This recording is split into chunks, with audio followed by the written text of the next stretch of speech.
Test, test, test, test.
Okay, we'll wait a couple more minutes in case anybody's running late.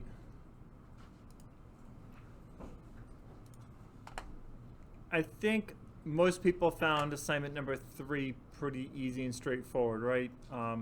Anybody have any issues with it? We'll go through another. How many people already finished assignment number 3?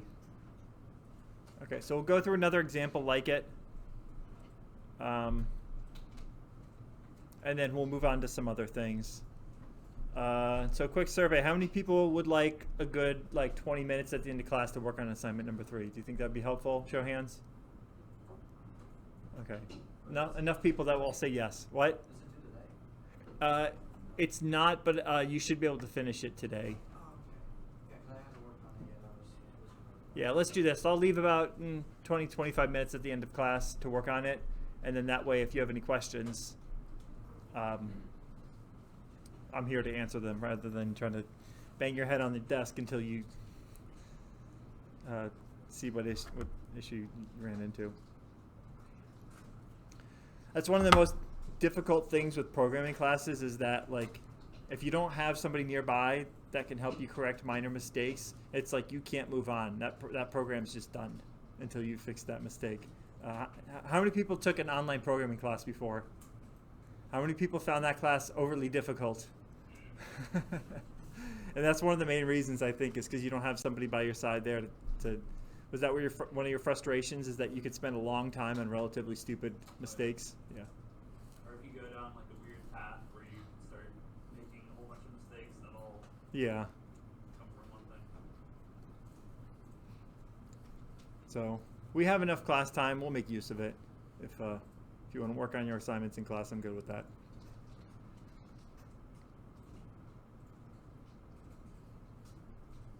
Okay, so let's do a quick example. We'll do, doesn't matter what it is, gravel, sand, whatever, just so you get a little bit more practice. One thing, is it streaming without drop frames? Perfect.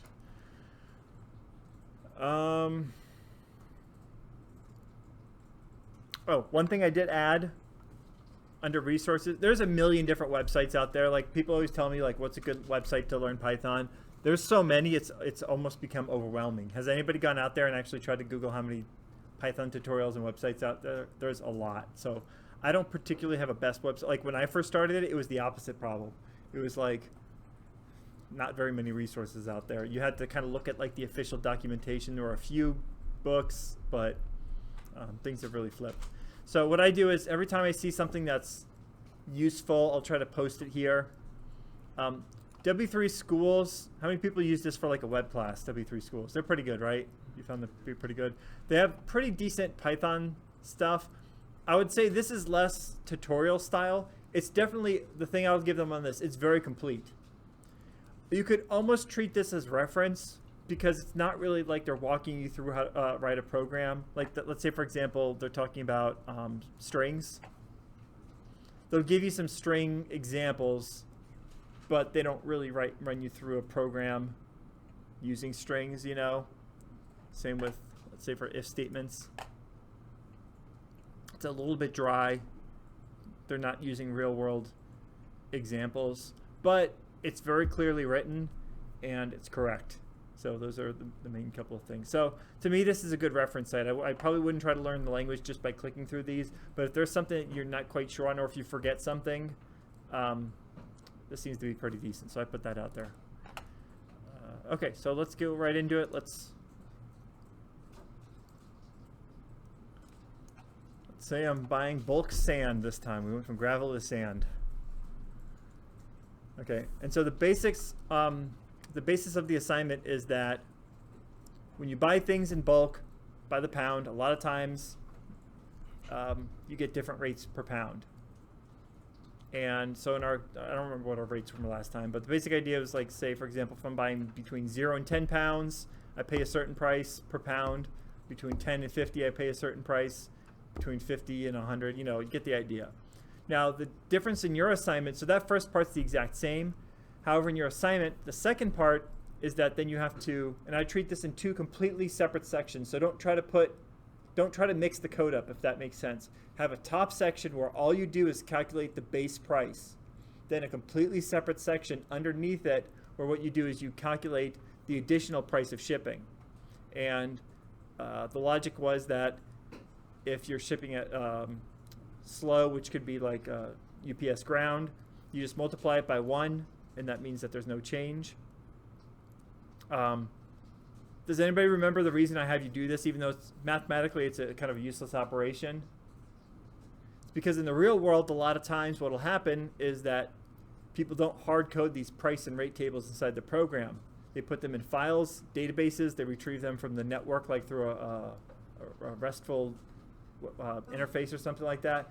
And so a lot of times what will happen is that even though it's 1, you might use that as sort of a placeholder because somebody might have a sale. You might have a coupon code. And if you have to start writing new logic for that, it gets, so I always get students that are very confused. They're like, why do we have to write it if it's just 1? It's just you're almost treating it as a placeholder so that there's some symmetry to it. That way, if you need to make change later, the change is minimal. You're just changing a number. Okay, but that's the idea. You have a first part of the program, and the second part is where you just take that price from the first part and multiply it by one of these 3. Okay? And you're going to be making a menu-based system. And so the first time, you're going to ask for the weight. That's not really menu-based. You're just asking for the weight. But then the second half, you're going to create that menu-based system like we've done before. We press 1 for this, press 2 for that, press 3 for the other thing. Okay, and then you've got an if, elif, else. Okay, pretty straightforward. Okay. So let's just do a quick example from that. So let's we'll ask the user for the weight of. So any questions before we get started on actual coding? Everyone's good? Okay. So let's say that, did they not install Notepad++ on this thing? No. Oh, they did. Perfect. Okay. It's about to have a heart attack. Have to use regular Notepad? God forbid. Yeah. Okay. So say that our input, say enter in weight, in pounds, doesn't really matter. Okay. I think we had been doing this in 1 step, but let's do this in 2, just to remind us that we can do this in 2. So what do I want to convert to? So right now weight is what data type? String. I probably want to convert it to a number. What are our 2 choices of numbers, of data types for numbers? Ints and floats. What do you think makes more sense, an int or a float? Float. Yeah, probably a float, because somebody might want to buy 20.5 or something like that. So let's say float weight. And now we sort of went over this, but the basic idea is that we're going to say if weight is greater than 0 or greater than equal to. Which one do you think, just from a common sense standpoint, makes more sense? So if weight is greater than 0 or this one. Oops. To me, it probably makes sense greater than, because if somebody shows up to your store asking to buy 0 pounds of sand, you're probably going to tell them to get out of here. Okay, so if it's greater than 0 and say less than 10, it doesn't really matter what we're buying. We'll just make it prices and so on. So then what we're going to say is that the price is the weight times, doesn't really matter, we'll say 3. Now I do want to show you something sort of interesting.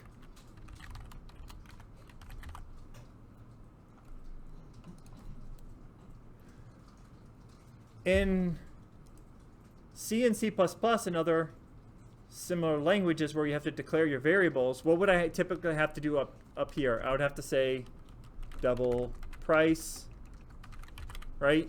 Or float price or whatever.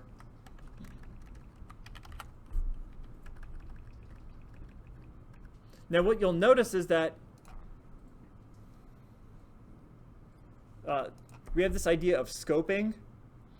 And remember that the first time the variable is used, it becomes available. Now, normally if I had declared a variable in another language inside of the if statement, it would have been unusable. So if I had done like this would not compile because it's outside of the block of code. However,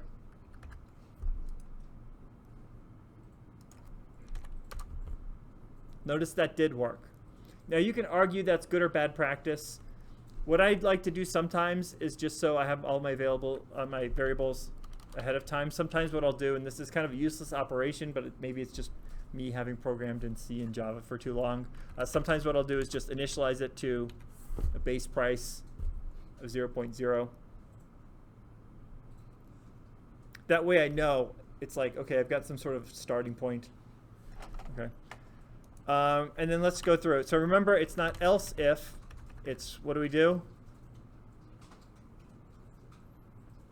So we have if, else if, but we don't actually write the words else if in Python. What do we write instead? Elif. Perfect. Now what happens if I do this? Weight greater than 10. What logical issue have I run into right now? Exactly. So always be careful of those things. Those types of bugs are very sneaky because you can write all kinds of test code and test for it, and it's not until certain rare cases would you encounter that. Okay, so if weight's greater than 10 and weight, oops, let me fix it. So it's going to be greater than or equal to 10 because we don't want that gap. Now here's the other thing is that why might this be a bad idea? So all I did was I have weight is greater than equal to 10, but what if I did, because the reason I bring this up because these are specific things I've seen students do in the past. What's wrong with that? It'll compile and run. Yeah. Well, it kind of does the test sequentially, so it's only going to run that first if. Yeah. It is going to code it as we said it, but the way we're stating it for a person reading the code might be a little bit ambiguous. And so the computer's going to run it. The computer's going to do what you tell it to. But somebody looking at this could be a source of bugs because if they look at this and they didn't pay attention to the first line, so you always have to try to write your code to be very resilient. Write it in a way that if somebody else writes it, it's not overly confusing. Always keep that in mind is that you don't want your code to be confusing because either you're going to have to read it on a day that you have the flu and forget what you wrote, or a junior level programmer is going to have to read it. And I'm sure you'll appreciate it when you're entering your first job and somebody, was nice about writing code to where you can actually read it instead of using some very obscure language feature. And weight is greater than 10 and less than 50.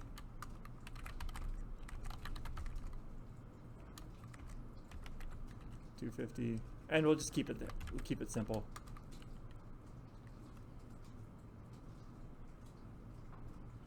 We'll just print invalid weight. Last class, I think we did 3 sets of things, but we'll save a little bit of time. So let's just test this very quickly. So if I enter in 0 pounds, that should say invalid weight. If I enter in 5 pounds, let's say 5.5 pounds, just to make sure that our floats work perfect. Enter in 20 pounds.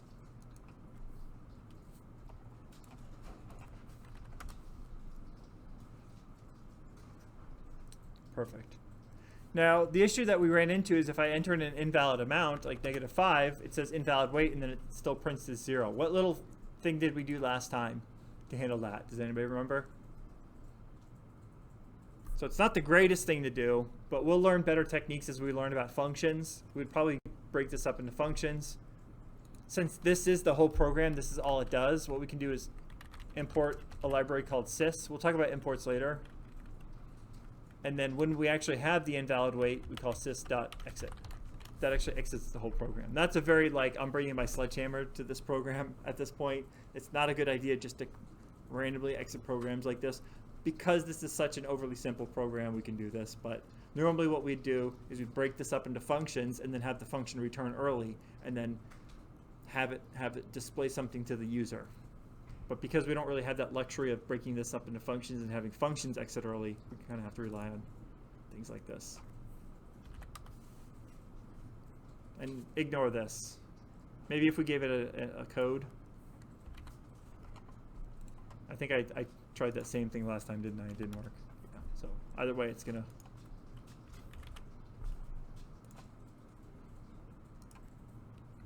Okay. So any questions about that? That's the basis of your assignment. Now what you do is create the rate table for the whole first half. Then your whole second half is going to be a menu-based program going back to our miles to kilometers, kilometers to miles. Remember we did those menu-based systems? You'd press 1 for a thing, press 2 for something else, press 3. That's going to be the basic idea. If you find yourself heavily modifying this code, other than maybe changing the rate table and a couple of other things, obviously it's going to require minor modifications, but if you find yourself inserting large amounts of code in this first section, you're probably doing it wrong. Okay. Okay, so I'm going to bounce around a few topics today. So let's go till 11:45. That'll give me a good half an hour. And then you can spend the rest of the time working on the assignment, okay? And this clock is actually correct, right? Perfect.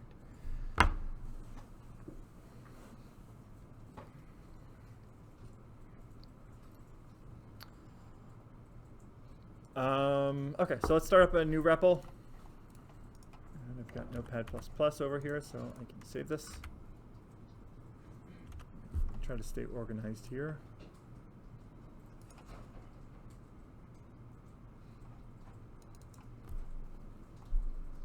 Oh, let me just do COP2030 in here.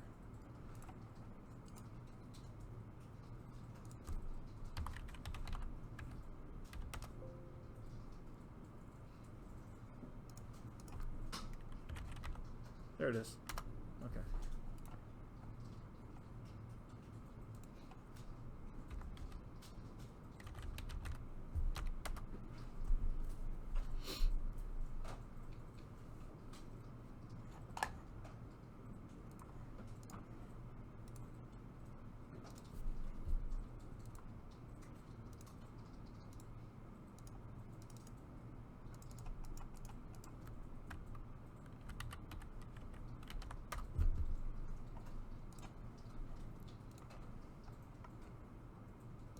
So let's talk about, we're going to talk about two things at the same time.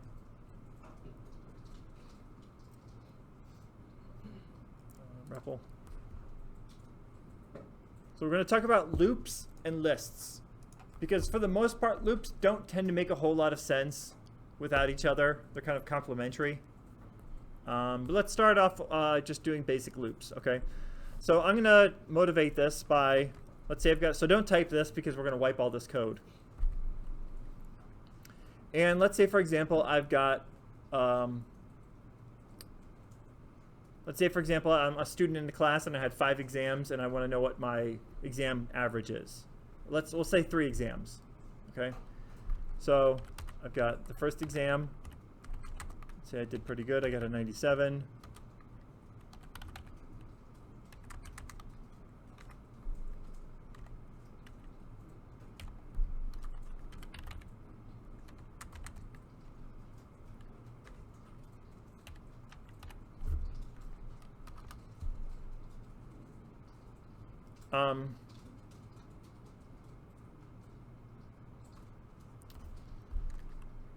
Sorry, I'm trying to think the simplest way to explain this. Okay, so if I wanted to find the average of these 3 exams, what could I do? What's the formula for finding average? Just basically add up all the numbers and then divide by 3, correct?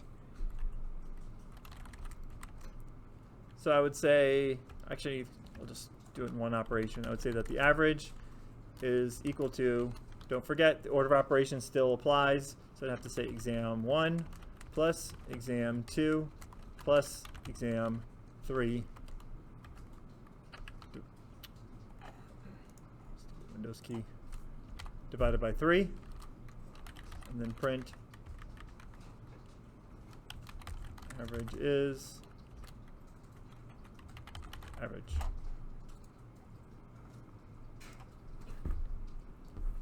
So this works. This is okay.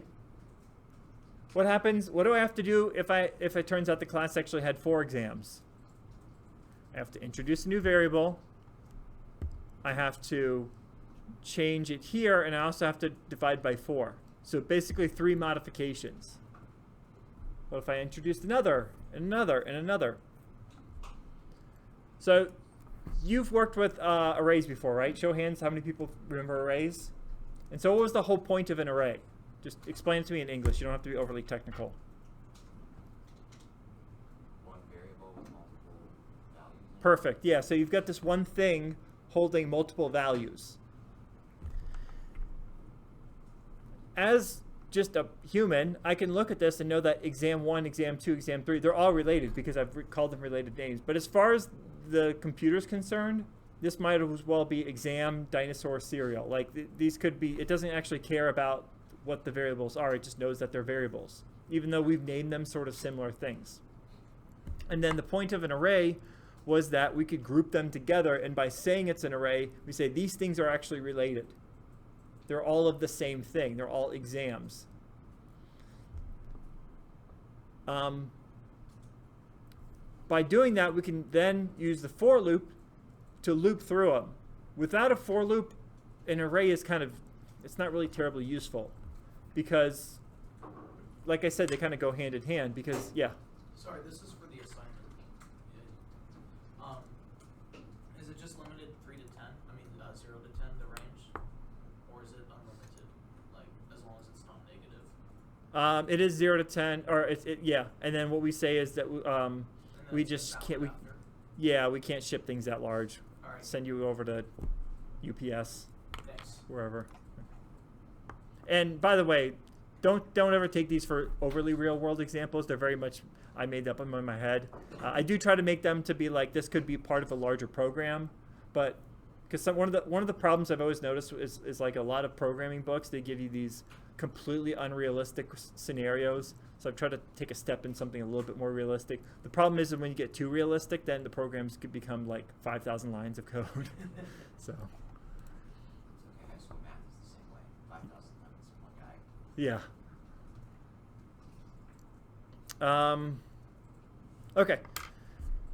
So we add these together, divided by 3, and then the whole point of the array was that I can loop over it and I can do more interesting things. Now, we don't have really an array in Python. We do, but it's a very special purpose data structure. So we're for the most part, 90% of the time you're gonna stick with lists. Lists are very similar to an array. What was the problem that we had with an array? What if I had 3 exams and I had declared my array of size 3? What would I have to do if I wanted 4 exams? You'd have to change the size of the array. Exactly, I'd have to expand it. Did anybody, I know I don't really go over this because I try to stick to the fundamentals, but did anybody go over vectors? Yeah, and what was the nice thing about vectors versus an array? So, well, if nobody's gone over them, then let's. But the idea is that we have these expandable data structures where we don't have to ahead of time pre-allocate and say how large they're going to be. Because that probably seems kind of crazy, like you have to know how many things ahead of time. That seems super impractical. And in practice, very few people do have fixed size arrays. What we do is we write these data structures called dynamic arrays. It's sort of outside of the scope of COP2030. But that's exactly what a list is. Underneath, I'm pretty sure it's a data structure called a linked list. And what's nice is that it lets us expand as needed. So we don't have to pre-declare or pre-allocate. Okay? So I don't really need to explain. By the way, these are generally known as collections. If I can have collections of things, multiple things, we call them collections. So lists, dynamic arrays, we're going to get into things called dictionaries and maps, sets, what else are there? But you get the idea. It's when we have multiple things. So what I could do here is I could change this and say, okay, I want to call this exams, and then inside of the square brackets, 97.4, 96.3, 92.1, and I can get rid of this. And just like with arrays in other languages, so I'm gonna briefly comment this out because obviously you can see this doesn't work. I can use that kind of index notation where I can say print exams 0. Does that look familiar to everyone from your?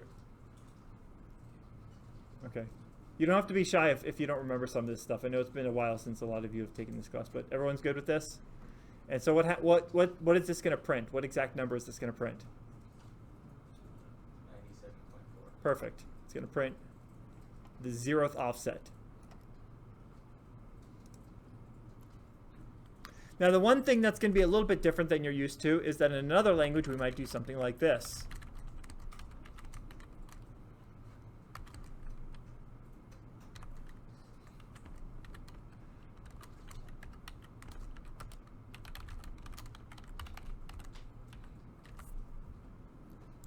In Python, we generally don't, well, first of all, we don't have this for loop. We've got a different version of a for loop. But we generally don't need to do this. So let me show you something interesting that we can do. I'll just type it. Sometimes it's easier to just do this. Okay.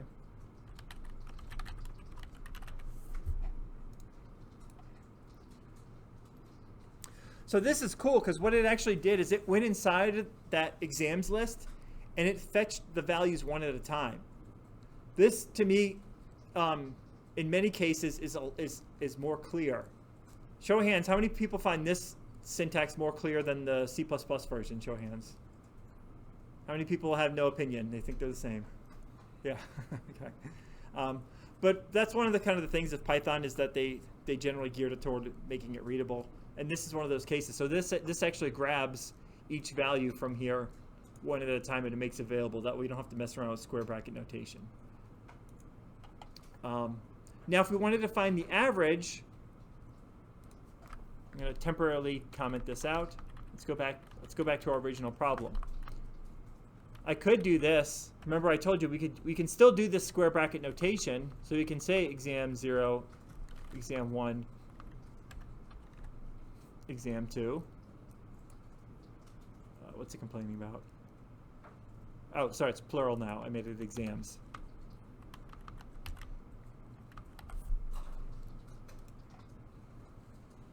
And this works.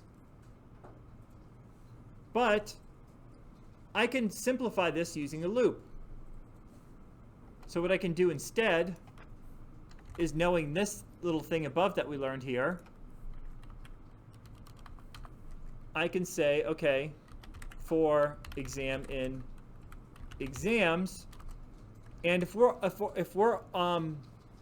we're doing is taking a bunch of stuff and adding it up together, I can do this. I can say that the average is equal to the old average plus, let's not use average, let's use a total, because we total them up.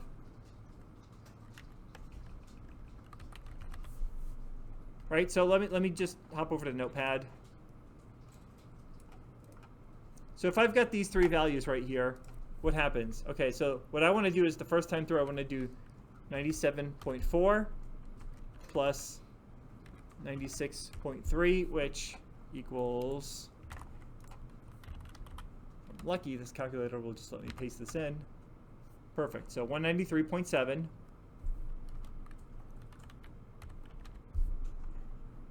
Then the next time through, it's going to say, okay, 193.7 plus 92.1.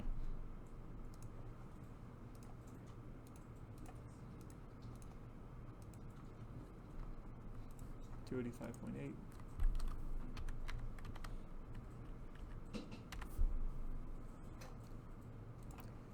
So we're close, but you can see here it's got a squiggly line. It's basically saying, okay, once we get into a steady state and it's running, this will work. But we've got to seed it. We've got to declare it the first time through. Does it make sense to everybody why we need to do that? We can't just start multiplying in the middle of the for loop. We've got to kind of do something first. What do you think that something is? So outside of the loop, so let me take a step back. What if we added an extra step? It may seem unnecessary, but what if I did 0 plus 97.4? That would get me the same answer, correct? Everyone agrees with that, just from our basic rules of mathematics? So what if I did this to seed this? I said that total is equal to 0. Does everyone agree that would work? Because it would give it a value the first time through, and it would essentially do this. The first time through it would say 0 plus 97.4, which is just going to be 97.4. The next time through it's going to say, okay, take that old total, which is this, add it with 96.3. It gets the new total, and it's saying take that new total and add it with this. And then finally, the last time through, this is the result it produced, and so it's done. Does that make sense to everybody? Thumbs up if that made sense. Thumbs down if I need to go over it one more time. Okay. But we're not quite there yet. Notice that I've got a squiggly line under average. What do I have to add on line number 11 here? How do I actually calculate the average?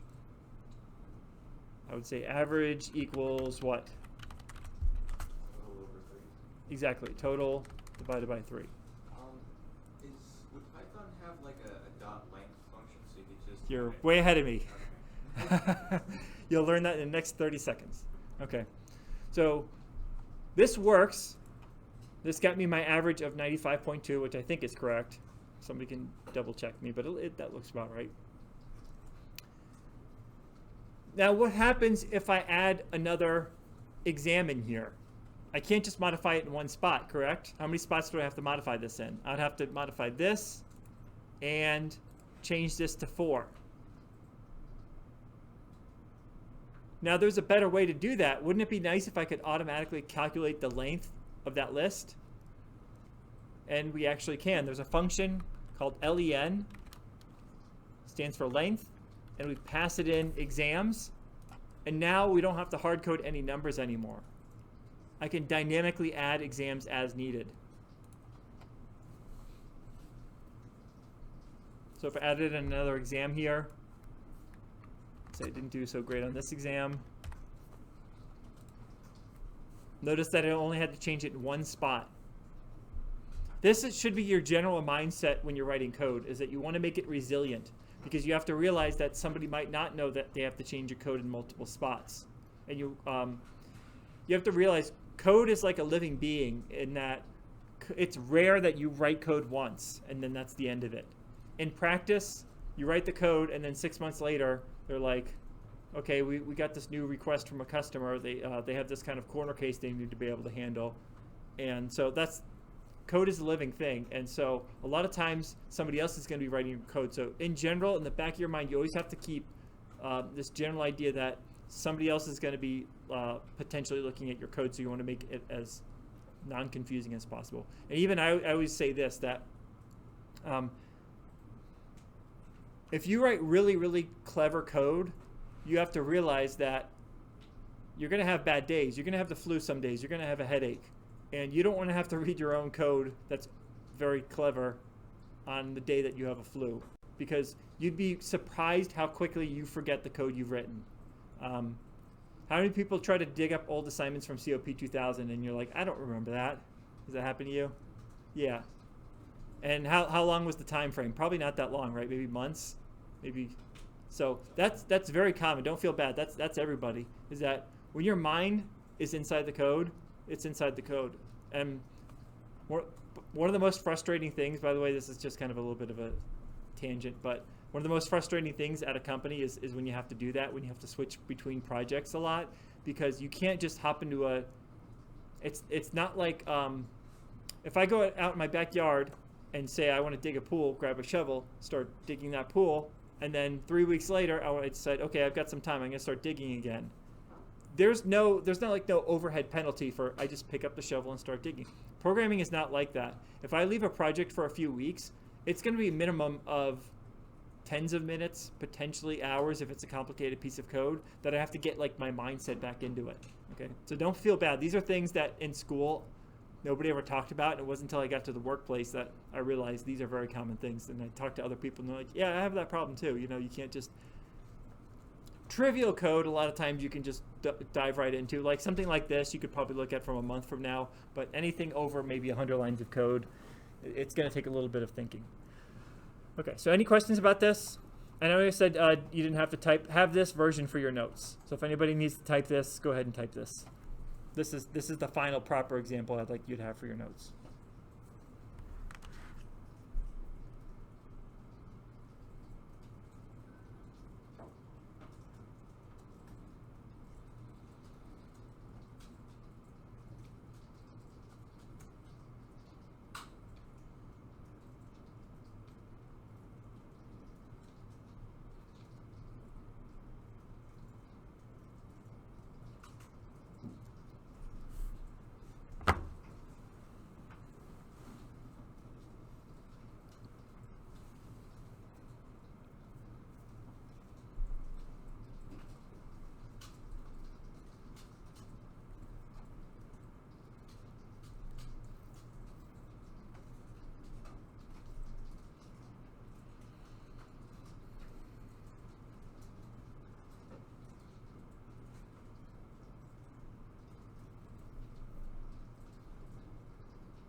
Actually, and let's add one thing. It's a very minor thing, but if you ever want to add a value, remember I told you that these things are expandable. The way you do that is we do exams. We'll talk about this later about functions and stuff, but we call a method called append, and then it appends that value to the end of the list. And so, say for example, my grades are going down here, 78.7.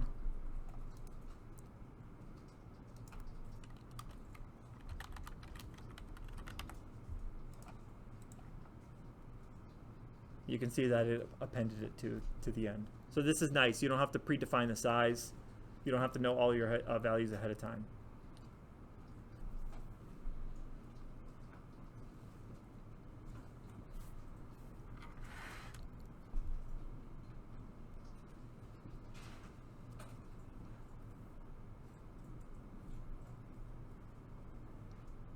Yeah. Maybe I missed this, but I guess like the plural grammar matters with arrays here. No, it's just more of a stylistic thing. So I usually call my lists or any sort of collection plural, and that way when we do our loop, it allows us to do things like this for exam and exams.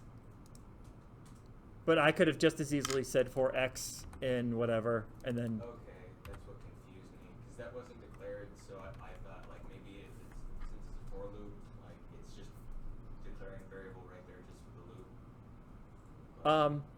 That's actually exactly what it's doing. Is it's making it's taking each thing out of exams one at a time, and it's basically creating a new variable called exam and assigning to it. That way, any code inside of this right here, it's available for. But there's nothing particularly special about the name exam. I could have just as easily called it anything. But this is a very common sure what the word is.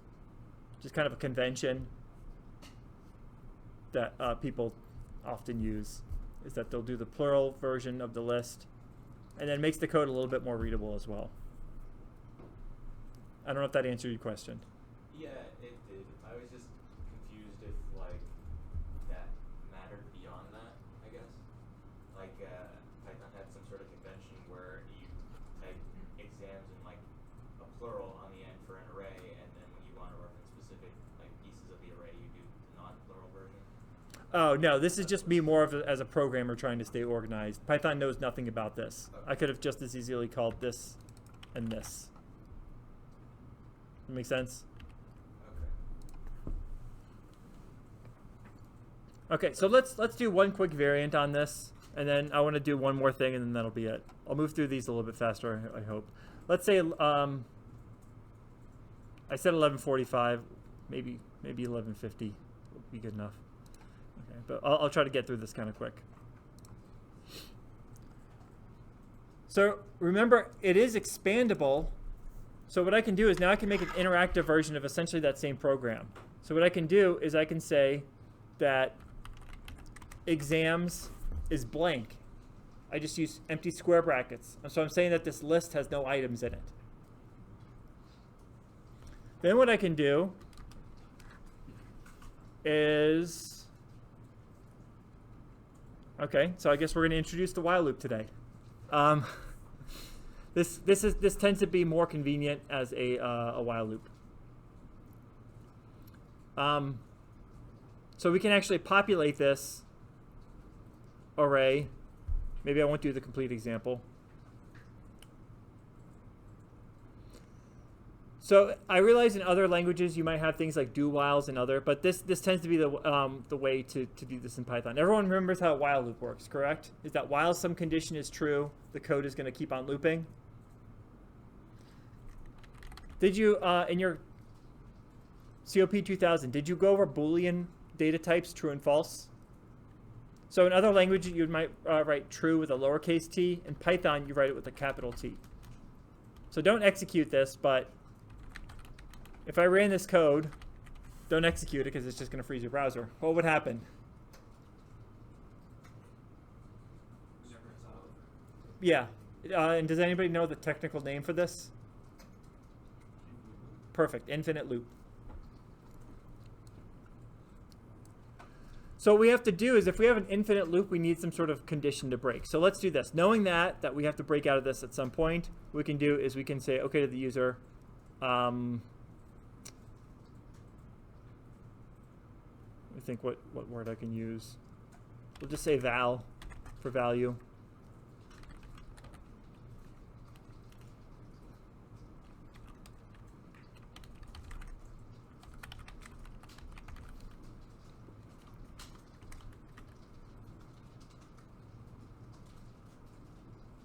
And let's do this. We'll add another print statement.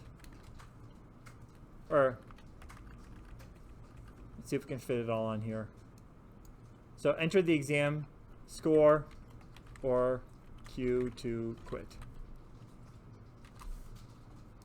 So hopefully you see the idea of the program that they're going to keep on entering in exam scores, but when they're done, they just hit Q.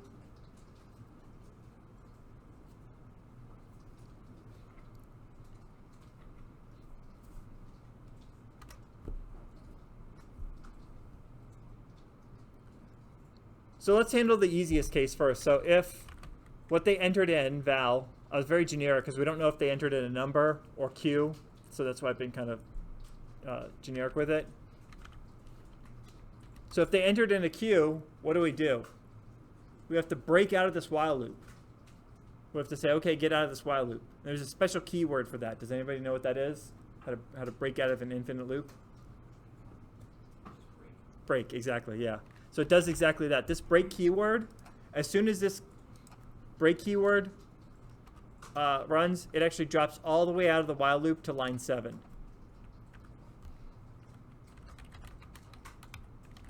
So let's just test that. Make sure that you have this break in here, or else your browser's going to freeze and you're not going to be too happy. So we enter in exam scores. Let's just keep on adding in some numbers, whatever. It doesn't really matter what we enter in. But as soon as we hit Q, it says done.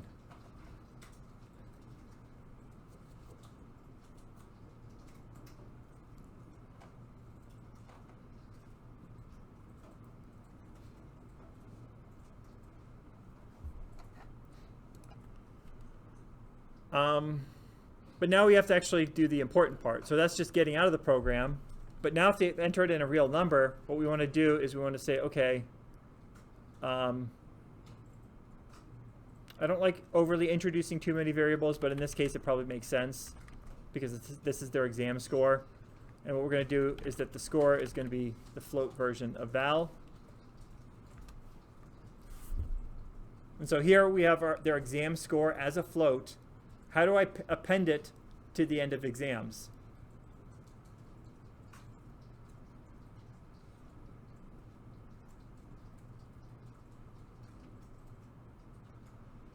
What we have to do is exams dot append score.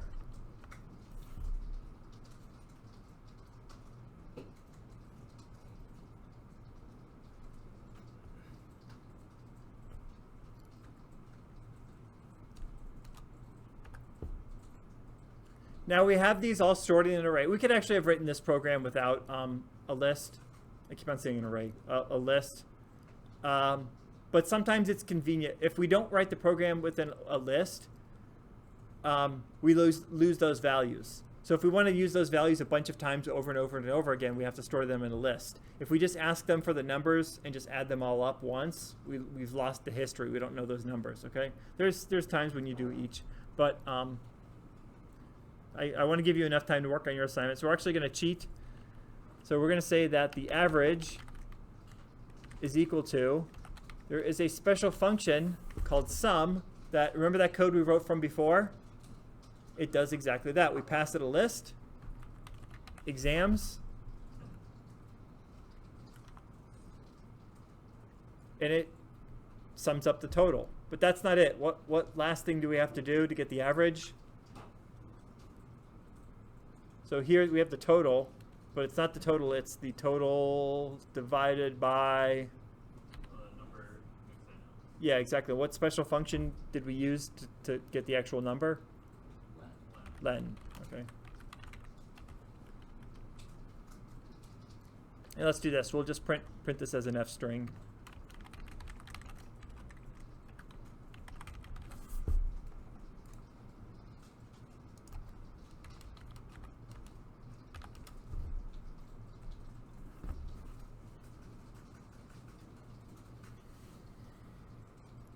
I had more examples. I had scribbled down on a piece of paper stuff I wanted to go over, but we're doing good on time. I'd rather you work on the assignment than us doing a bunch of random other stuff. So any questions on this? So let's just spend the rest of, you have a little bit less than a half an hour. Let's just spend that time working on the assignment, okay? And just raise your hand. I'm going to answer some emails and do some other stuff. Just raise your hand if you need any help. And keep this in mind, don't forget. It's going to be in two blocks. The first block is where we calculate the base price. Then as a completely separate section underneath that, it's going to be a menu-based, a choice-based program where we take that original price calculated from before and either multiply it by nothing, or by 1, by 1.1, or 1.5, okay? And then I'll post this code as well.